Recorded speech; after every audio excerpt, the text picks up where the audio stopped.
Volviendo al debate, ayer Rossi la trató de mosquita muerta. No te hagas la mosquita muerta. ¿Qué sintió en ese momento? ¿Por qué se ríe? Porque si hay algo que no soy es mosquita muerta. Es un Rossi perdido, ¿no?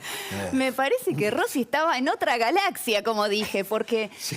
si hay algo que no soy es mosquita muerta. Se le perdió un misil. No es poca Se cosa. le perdió un misil. La verdad que el deterioro de las Fuerzas Armadas en las dos gestiones en las que estuvo Rossi y en la actual de Tayana y con Garré, realmente ha sido algo vergonzoso y lo estamos viendo en las consecuencias incluso del día de hoy en San Martín de los Tremendo, Andes. lo de hoy fue una Terrible. tragedia, ¿no? Eh, Me acuerdo de una época que se caían los aviones de la Fuerza Aérea. Sí. ¿Recuerdan ustedes? Mira, ayer lo dije en el debate. Hay unidades militares que en pleno invierno no tienen calefacción en la Patagonia o en zona de frontera. Hoy en unidades militares ni los soldados, ni los suboficiales, ni los oficiales reciben desayuno, almuerzo, merienda o cena. Ninguna de las comidas. Lo único que se está haciendo es darles a las guardias. Y a los soldados se los licencia de 8:30 a 13:30 para que almuercen en su casa o se lleven el tupper.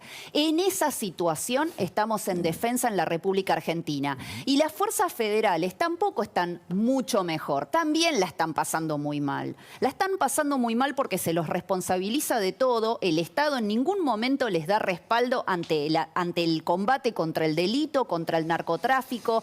Si van a los gendarmes y los mandan a otro lugar que no sea las fronteras, por ejemplo, al conurbano o a Rosario, no tienen dónde dormir. Recién ahora dispusieron en Rosario unos hoteles porque terminan durmiendo en el piso. Bueno, pero ahí hay algo que determinados sectores de las fuerzas le reconocen a Patricia Bullrich, que es que en su momento de ministra de Seguridad, no solamente que los respaldó, los reconoció, a nivel económico no estoy en condiciones de la evaluación que estás haciendo en profundidad, pero reconoces que de la oferta electoral, quien ha tenido una mirada un poquito más específica y contemplativa con las fuerzas de seguridad y las Fuerzas Armadas ha sido Bullrich. Mira, para el maltrato que sufrieron las fuerzas, lógicamente lo de Bullrich parece cuasi heroico, pero yo también no puedo dejar de recordar cuando hubo policías que fueron enviados sin nada a resistir 14 toneladas de piedras.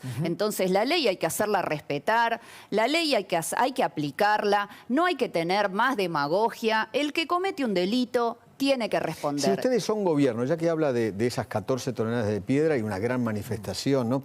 ¿Qué van a hacer con los piquetes si ustedes son gobierno? ¿Qué van a hacer?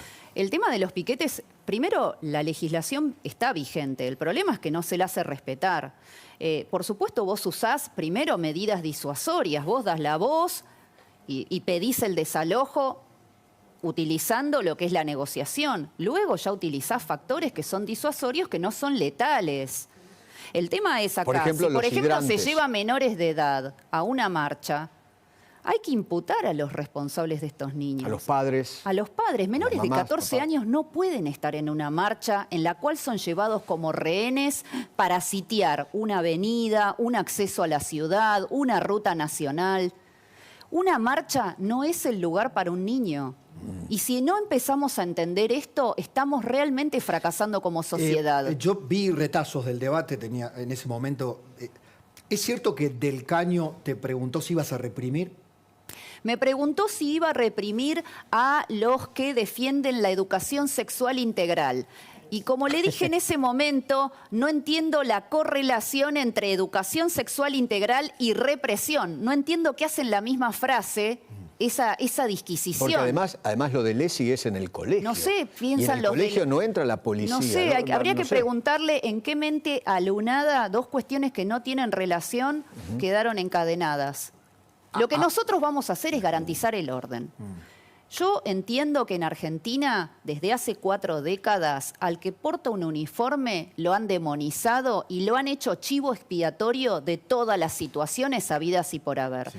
El uniformado, sea de una fuerza federal, de una fuerza policial o incluso las Fuerzas Armadas, tienen funciones muy específicas. No hacen lo que quieren. Entonces, cuando nosotros hablamos de que hay que garantizar el orden y si es necesario reprimir el delito, no se está hablando de violar los derechos humanos, se está hablando de que tenemos reglas en la democracia y que las tenemos que respetar todos. Si ustedes son gobierno, ¿cómo van a hacer? Pero el cómo, porque acá lo importante es el cómo. ¿Cómo van a hacer para asegurarle a la gente más seguridad? ¿Qué es lo que pide a gritos? Mira, no tiene que ver con poner más policías en las calles. Lo que tiene que ver es que primero vos le tenés que dar un respaldo como Estado.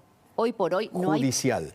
un respaldo político, porque también una política de seguridad va encadenada con una política de justicia, Bueno, ¿no? por O sea, lo eso, entendemos porque a aparte eso somos iba. letrados. Obviamente van encadenadas. Pero acá el abolicionismo es la regla para todo. O sea, lo vimos con cada uno de los últimos casos donde un tipo delinque, comete un atentado, comete un asesinato, heridas, lesiones, secuestro, lo que sea, y acá con cualquier artilugio sale de la cárcel. O se le garantiza que pase incluso la prisión domiciliaria. Entonces, simplemente, primero es aplicar la ley, segundo, respaldar a las fuerzas de seguridad, tercero, adiestramiento, equipamiento. No puede ser que un policía esté con el chaleco vencido, que si le roban el arma se la tenga que comprar él, que si va a la ropería le dan 3 talles más grande el uniforme. Las balas se las tienen que pagar Que ellos. si en una acción legítima, de legítima defensa, repele un delito, el Estado, ante el daño que puede haber sufrido el delincuente, en una acción de nuevo legítima, el Estado lo deje solo y pretenda que esa persona se defienda como puede de lo que le estamos pidiendo que haga. Con lo cual vas a pelear en el presupuesto para mejorar. Obviamente, todo esto se hace, además con decisión política y el organigrama, con dinero, con presupuesto, con fondos. Es que yo no sé de qué manera pretenden que hagamos la seguridad cuando vos no le das ni el adiestramiento, o sea, no das la instrucción de vida, no les das los pertrechos. Viste que hay un diputado un poco alunado, le decían, viste, que quiere declararle la guerra en Paraguay, le quiere declarar la guerra en Argentina. De apellido Rubín. Sí, de apellido Rubín. Ahora, cuando vas a los números, lo que determina Paraguay como presupuesto para sus Fuerzas Armadas... Es cero. Cero. Digamos, ¿en qué condiciones de defensa hoy está la Argentina? Argentina está... No estoy planteando una hipótesis de guerra, no, pero bueno, simplemente no. la anécdota lo ha traído al debate público. Es que vos sabés que primero las Fuerzas Armadas tienen, por la ley de defensa nacional, tienen funciones súper específicas y solo pueden actuar ante un conflicto armado internacional. Sí. O sea, no pueden ingresar al territorio. Obviamente hay algunas excepciones como el estado de sitio, ¿sí? Pero entendiendo esta situación, nosotros somos el país que tiene el menor presupuesto en defensa de la región. Tenemos desde los camiones que no tienen frenos y pasan las tragedias que pasan, hasta no podemos defender nuestro espacio aéreo, no podemos garantizar nuestro espacio marítimo, no tenemos control sobre las fronteras en el caso de las fuerzas federales. Definitivamente nosotros hoy por hoy estamos regalados ante el crimen organizado, el narcotráfico, la trata de personas, cualquier conflicto armado, porque nosotros podemos no tener ninguna hipótesis de conflicto porque somos John Lennon en Imagine y estamos en la paz de los cielos.